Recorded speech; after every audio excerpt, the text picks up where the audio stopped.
પ્રશ્ન 6. વાક્ય કોણ બોલી શકે છે તે લખો. બેઉ કર જોડી વિનવે, સ્વામી મૂકો અમારા કંથને. નાગણ. શું કરું નાગણ હાર તારો, શું કરું તારો દોર્યો. તો આ વાક્ય કાનુડો બોલે છે. કાનુડાને એક જ જણ વારી શકે, કાનુડો પોતે. તો આ વાક્ય બલભદ્ર બોલે છે. નહીં તો શું કરું, ઘરના ચોકિયા ભૂખ્યા રાખવાના. આ વાક્ય કાનુડો બોલે છે.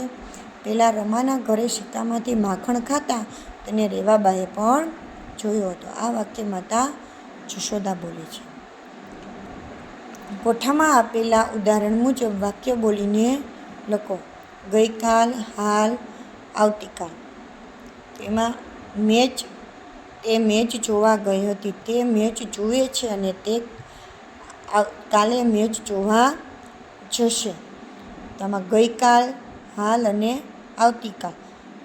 ગઈકાલ એટલે કે ભૂતકાળ, હાલ એટલે વર્તમાનકાળ અને આવતીકાલ એટલે ભવિષ્યકાળ. તો એમાં વાક્ય ફેરવાન છે. ચક્કીબેન કસરત કરતા હતા તો એ ગઈકાલ હતી. આજે એટલે છે આવશે તો કે ચક્કીબેન કસરત કરે છે. ચક્કીબેન કસરત કરશે. પાયલ રમતી હતી, પાયલ રમે છે. પાયલ રમતી હશે. હું જમતો હતો, હું જમું છું. હું જમીશ. ઈશા ફરવા ગઈ હતી, ઈશા ફરવા જાય છે. ઈશા આવતીકાલે ફરવા જશે. પ્રશ્ન 8. કૌંસમાંથી યોગ્ય શબ્દ પસંદ કરી ખાલી જગ્યા પૂરો.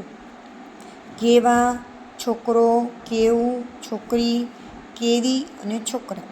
પહેલું, હરણ કેવું દોડતું હતું, હરણી કેવી દોડતી હતી.